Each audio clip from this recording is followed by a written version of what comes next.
Welcome to The Teaching Curve, a podcast exploring the pedagogy of global politics and international studies. Produced under the auspices of the Innovative Pedagogy Committee of the International Studies Association and made available through ISA's Professional Resource Center. My name is Jamie Free, Professor of Global Politics and Director of the Center for Engaged Learning at Bridgewater College. Each episode of The Teaching Curve is a conversation with an engaged and innovative teacher of international studies. The goal is to celebrate and inspire pedagogical creativity by reassuring each other that we are part of a community of practice that values investments of deliberative energy and pedagogical courage that may otherwise feel lonely and even quixotic. These conversations with scholars from a range of global and institutional contexts demonstrate the commonality of our discipline and our profession. We teach. Today's conversation is with Dr. Heather Smith, Professor of Global and International Studies at the University of Northern British Columbia in Canada. Heather is the recipient of the 3M National Teaching Fellowship, the Canadian Political Science Excellence in Teaching Award, and numerous institutional awards for her teaching at UNBC. She's the former director of UNBC's Center for Teaching, Learning, and Technology, and has held multiple leadership positions with the International Society for the Scholarship of Teaching and Learning. Our conversation today explores how an awareness of disruption can improve both teaching and learning, the importance of mutual appreciation for the human dimensions of the student-teacher relationship, and the transformative power of the authority students feel when they are allowed and encouraged to be curious. Heather Smith, welcome to The Teaching Curve. Very happy to have you here. Thanks so much for having me, Jamie. I'm looking forward to our conversations. So the first thing I like to do with these is to give the audience a little bit of context for where you're coming from and how that affects your identity as a teacher. Okay, so I come from the University of Northern British Columbia. It's one of the newest public universities in Canada. Founded in 1994, and I'm a founding faculty member. I came there, I was very young at the time. The University of Northern British Columbia is primarily undergraduate. It's a small institution. The bulk of my teaching is primarily undergraduate, although we have a small master's program as well in my Department of Global and International Studies. The university has, I'd have to go back and look at some of the data, but historically somewhere between 10 and 15% Indigenous students, so they could be First Nations, Métis, Inuit, other Indigenous students from other parts of the world. And so that plays an important role in our institution. Sort of recognizing that we are in the traditional territory of the Lheidli T'enneh. Lots of my colleagues engage in a lot of community work with First Nations communities in the region, and I think it's really important. We tend to find a lot of students come into our department with sort of interest in activism, in international development, in international diplomacy, as sort of possible sort of future kinds of careers. But yeah, my classrooms are increasingly more diverse, which is really great. And that diversity also, I think, requires me to think more creatively about disrupting the silences in the way we have traditionally taught things global and international. So one of the things that I noticed about your CV is that your scholarship is often on Canadian perspectives, Canadian foreign policy. I'm interested in whether it matters to your teaching that your audience is largely or maybe even exclusively Canadian. That's an interesting question. In terms of my teaching, what's interesting is that this assumption of Canadianness, particularly if you have a proportion of First Nations or Métis or Inuit students in the classroom, becomes very, very complicated because there are by talking about things Canadian, they're sort of baked in assumptions about sovereignty, which are problematic. And there has been a lot of activism in northern British Columbia around pipelines, for example, and around traditional rights and traditional territories. That sort of right in our space, there's this sort of ongoing politicization of the sovereign, right? Mhm. And um, so it's an interesting question about my students being Canadian, right? Because there are these kinds of contestations within the region about sort of sovereign notions of the state, which is something I engage in regularly. But increasingly as well, um, I have students from um, very diverse backgrounds, and so they may be first generation Canadians, but historically their families come from often in because South Asia, for example. So I have a lot of South Asian students. Our graduate students are predominantly international students, Hmm. and so I actually can't make assumptions about what is Canada and assumptions about Canada. Rather, actually spent a lot of time unpacking myths about Canada that students will come to, and they're like, "Hey, wait a minute! It's not this sort of welcome. Everybody's great. We're not racist. Everybody's equal." And the students are like, "No, no, no." So um, really, it's about working with the students to sort of problematize all of our assumptions about this. So I do that in my work in Canadian foreign policy, and I do that in my teaching, both in Canadian foreign policy, but also assumptions about the states in which we live. It sounds like this disruption piece that you're talking about isn't just coming from you, but it's infused into the environment that's there.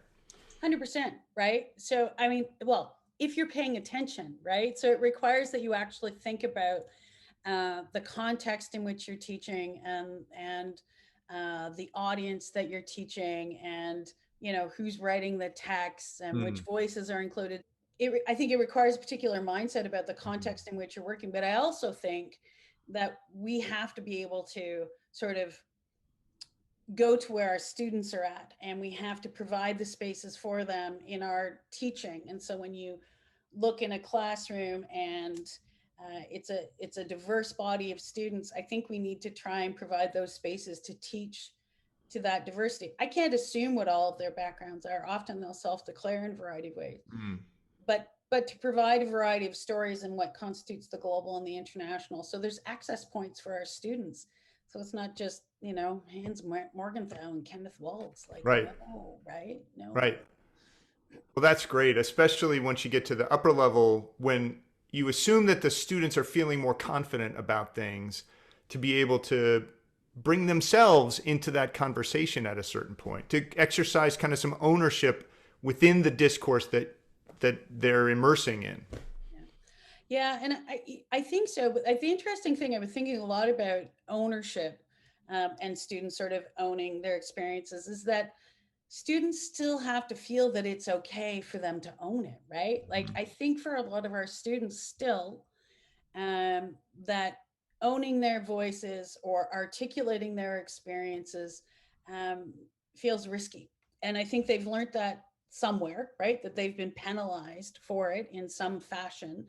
Um, and so I taught this third year class this semester that was all about looking at the global through objects and the everyday, and sort of doing object biographies and the Hmm. mundane, anyways, as an access point to the global.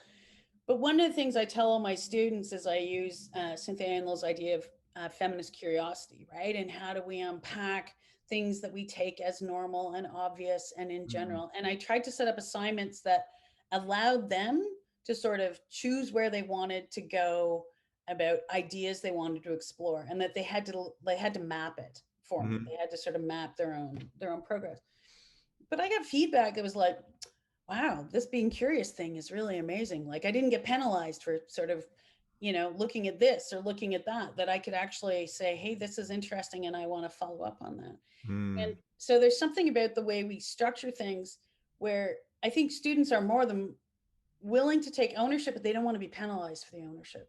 And I think they're wary. I don't think students always trust us when we say own your learning, and they're like, right, Yep. right. So No, I mean, you can understand that the definition of an education for many of them, at least in the United States, coming up has been remember what I tell you and give it back to me so you make me happy, you know? 100%. Yeah, 100%. Right. And so how do we create those environments? I was going back today and flipping through some of Ira Shore's work about thinking about, here we are supposedly teaching about democracy, for example, and yet it's a total authoritarian structure that we've created for the students. So we are actually creating these passive recipients of knowledge, Mm, and let's participate. And then there's penalties associated with particular ways in which the students may engage. So no wonder they don't engage, right? yeah. So it's always really interesting to me when you get the feedback was like, I actually, I also had someone say, yeah, I could talk in the tutorial and I didn't feel like someone was going to tell me I was stupid. And I'm like, oh my, like, they're learning that from somewhere, right? Like, Yeah, absolutely. you know that they feel that they're going to be penalized if they ask certain questions. And I'm like, wow, right? Yeah, And these comments are not unique to my students. I think they're pretty common. We see them in all sorts of places. And so yeah, all of this is to say is that I think we can provide the spaces, but then we have to sort of show them the money, so to speak, right? We have to be like, yeah, that's cool, that's really interesting. Look, like, so how do we then work through that? If we're going to give them the space, how does it legitimately um, translate for them in terms of their learning experience? And I think we should never underestimate um, who we are in those spaces, because teaching is relational. And and I think we can open up spaces for people to be curious. I think we can create spaces where students see themselves, if we base it on sort of an assumption of sort of dignity, and that we're all humans in the space. Then I really think that's where we can really make a difference. And I think if we underestimate that, then we do a disservice to ourselves and our students. I think we've seen really sort of horrendous examples of that in the pandemic. I mean, there were horrendous examples before, but now they become even more exposed, right? mm, This sort of the pandemic's just sort of ripped open some of these tendencies to dehumanize our students. This video going around of some poor young woman who was in a hospital bed doing an exam, right? Or, and like, it's just because they didn't trust the process that someone would actually um, give them a break. And yeah, and we've all heard those kinds of stories. And if ever there's a time to lead with kindness, it's now. Um, but it's just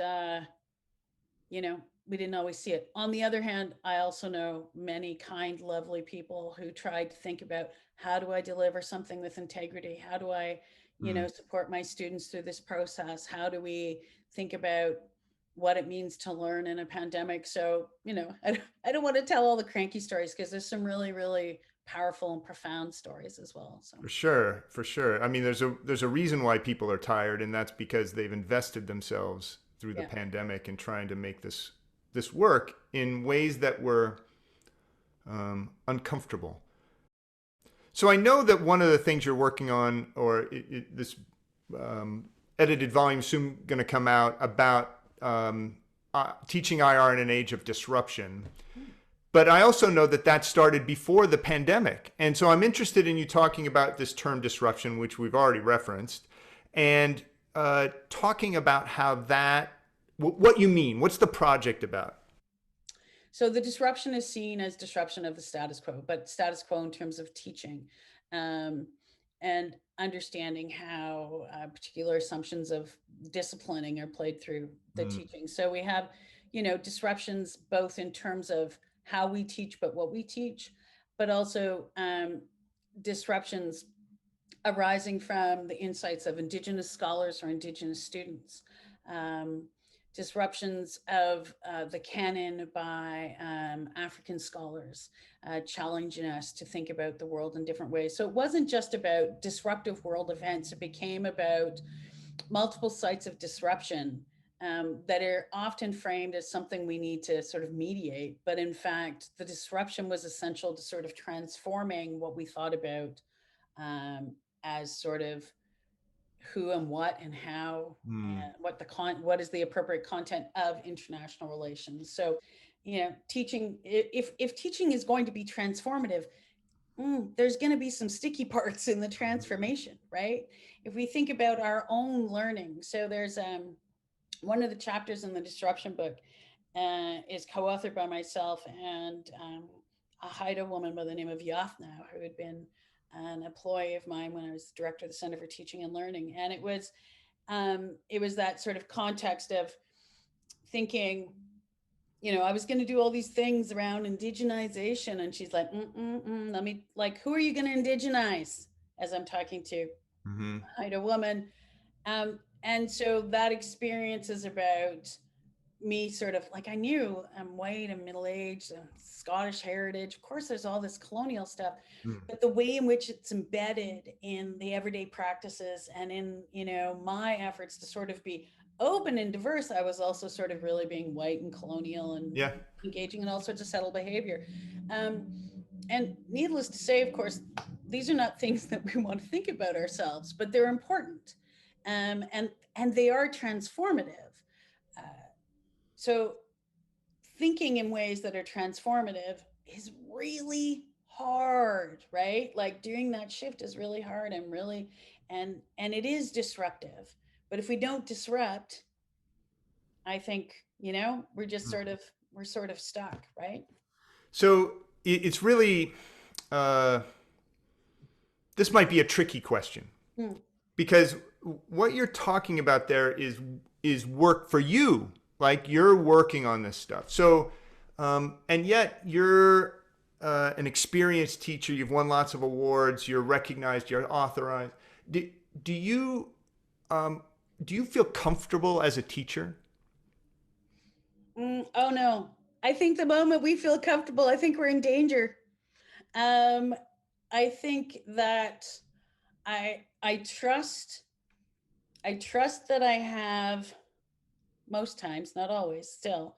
I trust that I have a skill set that when I'm feeling panicky, I can go back and sort of draw from that skill set.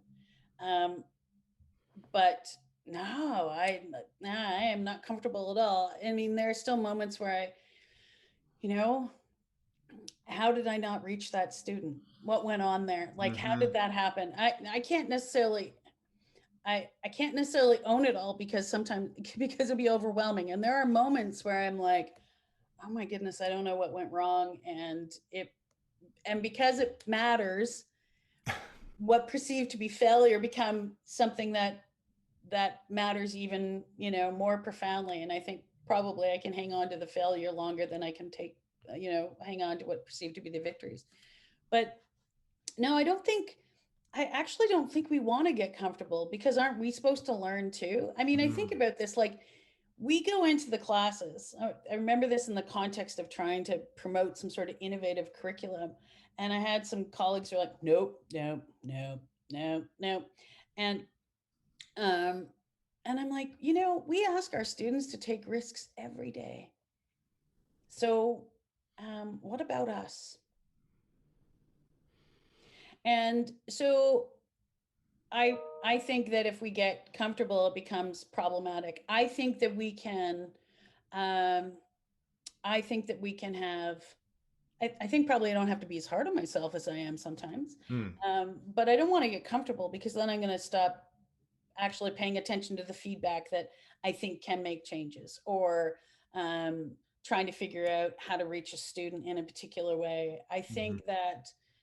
I think sometimes you know, um, yeah, comfortable language of uncomfortable makes me language of comfortable makes me uncomfortable Yep. because it's sort of like become sort of like, okay, I'm good now. I don't need to. But I think for me, the folks that inspire me are the ones who continue to learn.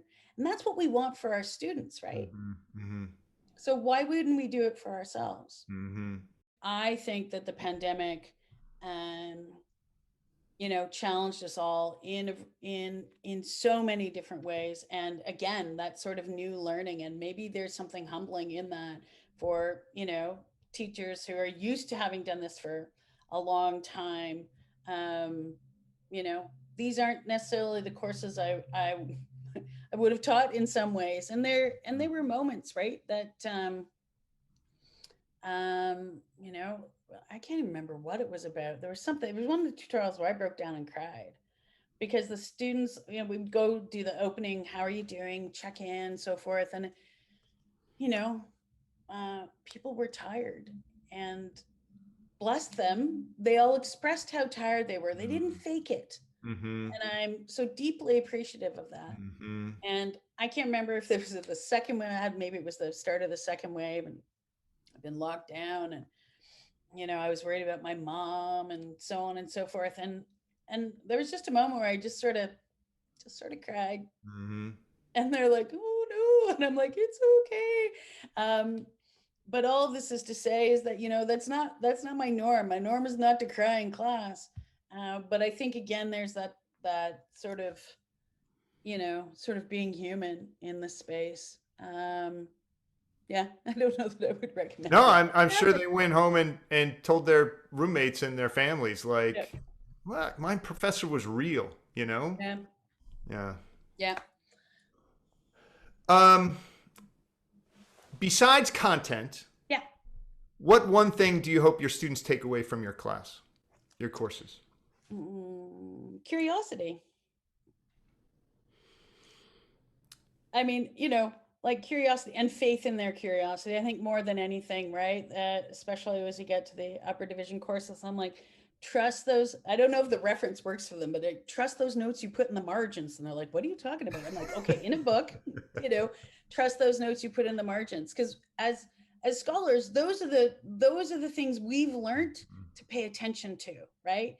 That if we trust that question mark, that something doesn't make sense, that maybe doesn't make sense. And so I want the students to sort of trust the notes and the margins, trust the question marks, and and be curious about that. That's really, I mean, there are many things I hope for them, but that's certainly something I really try to encourage, is that sort of curiosity in an ongoing fashion. I love how you said that, because you have to be empowered in order to be curious. Exactly. You can't be curious if you're just the receptacle. So I think that's a really insightful way to put it, because the students are supposed to walk out empowered from the class and empowered as contributors to the discussion, the discourse that they've been introduced to in the class. Yeah. Great. 100%. Okay. Anything else you want to say? Any other insights, ideas, things we missed? Oh no, I could talk for hours about teaching, as you've probably picked up on. No, I really appreciate being invited to do this, and it's great. And you did a great job of modeling, in many ways, the conversations that I hope people are inspired to have by the podcast. To go with colleagues, either disciplinary colleagues or people just at the institution where you are who know the students or whatever it is, and be kind of reflective and open and sincere about investing in yourself as a teacher. Yeah, 100%. Well, one of the things that I've reflected on over the years is that, so increasingly now, so many of us work in collaboration, right? Like historically, it was a lot of solo political science, IR kind of stuff, but increasingly there's a lot of collaboration. And we'll talk about our research, and we'll share it, and we'll get feedback on it, and we'll have it peer reviewed. And historically, again, that's not what we've done with our teaching, right? And so it becomes an isolated space. And I think in some cases, particularly if folks are feeling vulnerable, it can become a space of shame or fear.